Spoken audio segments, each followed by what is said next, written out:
नमस्कार साथीहरु, यहाँहरुलाई आजको यस भिडियोमा हार्दिक स्वागत छ। आजको भिडियोमा रहेर आन्तरिक राजस्व कार्यालयमा तपाईको निजी फर्म छ, पसल दर्ता छ, व्यक्तिगत फर्म छ भने तपाईले त्यसको अनलाइनबाट कर चुक्ता कसरी गर्न सक्नुहुन्छ आजको यस भिडियोमा रहेर सम्पूर्ण जानकारी सहित सिकाउने छु। तपाईले आफ्नो मोबाइल, ल्यापटप जुनसुकैबाट पनि तपाईले कर चुक्ता गर्न सक्नुहुन्छ। आजको भिडियोमा मैले मोबाइलबाट नै तपाईलाई कर चुक्ता गरेर देखाउने छु। तपाईले आजको भिडियो हेरिसकेपछि आफ्नो पसलको अथवा व्यक्तिगत फर्म छ त्यसको तपाईले अनलाइनबाट नै कर चुक्ता गर्न सक्नुहुनेछ।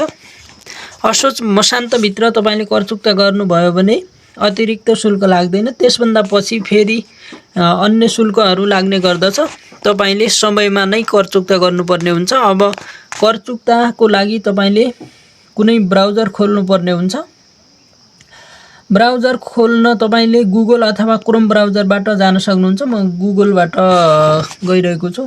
तपाईले गुगलमा गएर आन्तरिक राजस्व कार्यालय सर्च गर्नुहोस्।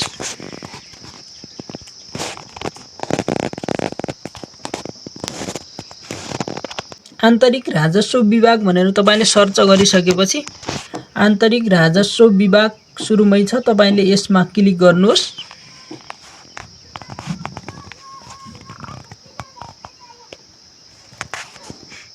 यसमा क्लिक गरिसकेपछि यो पेज खुल्नेछ। यस्तो पेज खुल्नेछ तपाईको मोबाइल अथवा ल्यापटपमा। यो पेज खुलिसकेपछि यो अगाडिको सूचनालाई तपाईले क्लोज गर्नुहोस्। तपाईले कर चुक्ता गर्नको लागि यहाँ विभिन्न अप्सनहरु छन्। तपाईले करदाता पोर्टलमा क्लिक गर्नुहोस्। करदाता पोर्टलमा क्लिक गरिसकेपछि तपाईको मोबाइल अथवा ल्यापटपमा यस्तो पेज खुल्नेछ।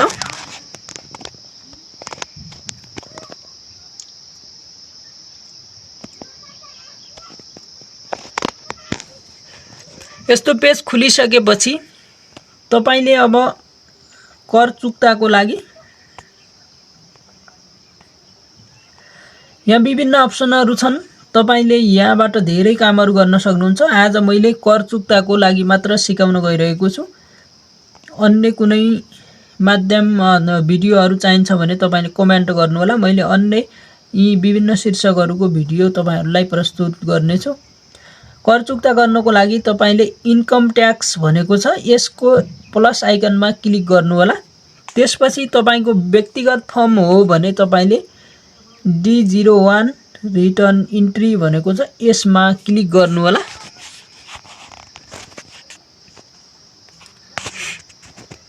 यसमा क्लिक गरिसकेपछि तपाईलाई यस्तो पेज खुल्नेछ तपाईको मोबाइलमा। यहाँ भनेको छ यदि तपाई बैंक मार्फत कर तिर्न चाहनुहुन्छ भने कृपया कर भुक्तानीका लागि बैंक जानु अघि फारम डाउनलोड गर्नुहोस् र भर्नुहोस् भनेको छ। तपाई बैंकबाट कर चुक्ता गर्न चाहनुहुन्छ भने यहाँबाट यो फारम डाउनलोड गरेर तपाईले यो फारम भरेर त्यसपछि तपाईले बैंकमा गएर कर चुक्ता त्यो फर्म भरेर बुझाएर तपाईले कर चुक्ता गर्न सक्नुहुन्छ। यदि तपाई डिजिटल माध्यम जस्तै कनेक्ट आइपीएस बाट कर तिर्न चाहनुहुन्छ भने कृपया तल दिएको खाली ठाउँमा सूचना प्रविष्ट गर्नुहोस् भनेको छ। तपाईले अनलाइनबाट तिर्नको लागि म अनलाइनबाट सिकाउँदै छु। त्यसका लागि तपाईले स्थायी लेखा नम्बर तपाईको प्यान नम्बर यहाँ राख्नु होला।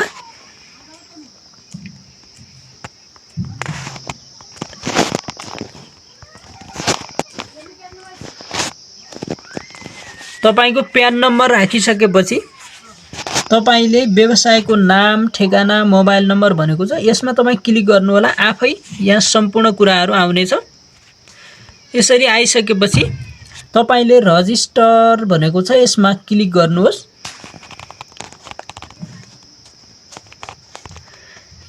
यसमा क्लिक गरिसकेपछि तपाईको मोबाइल, ल्यापटपमा यस्तो पेज खुल्नेछ। यो पेज खुलिसकेपछि तपाईले आर्थिक वर्ष भनेको छ, आर्थिक वर्ष चुज गर्नुहोस्। 7980 को बाँकी छ मेरो। अब 7980 को चुज गरे मैले। तपाईले जुन अघिल्लो वर्ष त्यो भन्दा अघिल्लो वर्ष बाँकी छ भने सबै वर्षको तपाईले तिर्नु पर्ने हुन्छ। अतिरिक्त शुल्क लाग्छ तपाईलाई। कारोबार रकम कति छ तपाईले राख्नुहोस्। अहिले 30 लाखसम्मको तपाईले एउटै शुल्क तिर्न सक्नुहुन्छ।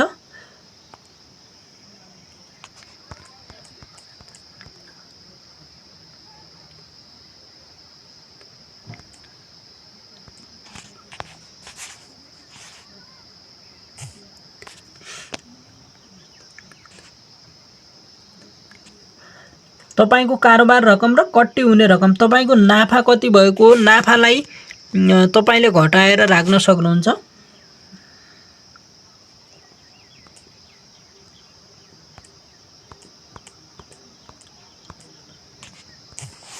यसरी राखिसकेपछि तपाईले यहाँ क्लिक गर्नुहोस्। तपाईले उल्लेख गरेको कारोबार रकम र कट्टी हुने रकम ठीक भएमा ओके बटन थिच्नुहोस्, अन्यथा क्यान्सल बटन थिच्नुहोस् भनेको छ। तपाईले राखेको विवरण ठीक छ भने ओके मा क्लिक गर्नुहोस्।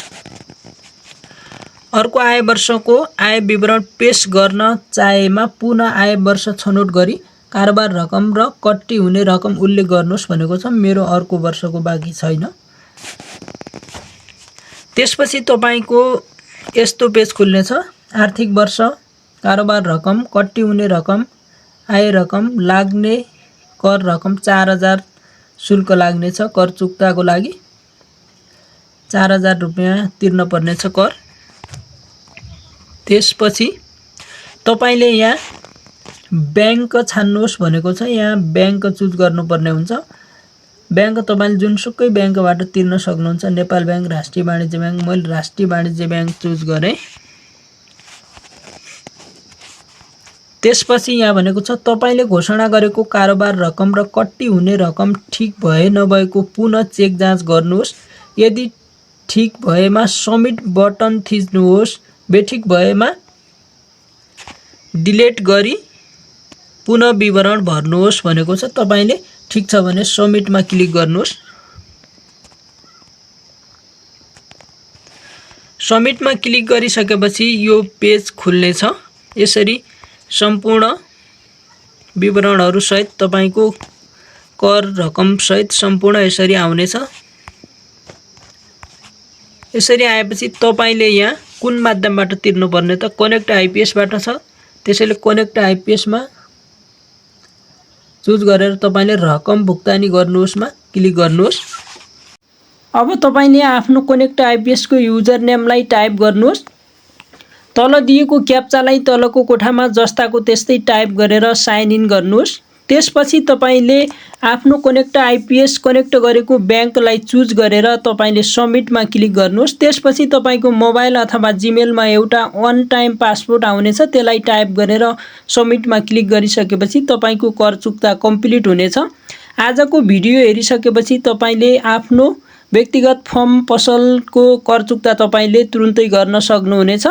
आजको भिडियोमा यति नै जानकारी थियो। भिडियो कस्तो लाग्यो, मन परेको खण्डमा लाइक गर्नुहोस्। तपाईहरुको मनमा जिज्ञासा छ, भिडियोमा कुनै कमी कमजोरी छ भने कमेन्ट गर्नुहोला। तपाईहरु हाम्रो च्यानलमा नयाँ हुनुहुन्छ भने च्यानललाई सब्स्क्राइब गर्नुहोस् र सँगै रहेको घण्टीलाई थिचिदिनुहोस्। त्यसपछि तपाईहरुले टेक्नोलोजी सम्बन्धी नयाँ अपडेटहरु तुरुन्तै प्राप्त गरेर तपाईहरुले भिडियोहरु प्राप्त गरेर हेर्न सक्नुहुनेछ। आजको भिडियोबाट छुट्टिन्छु। नमस्कार।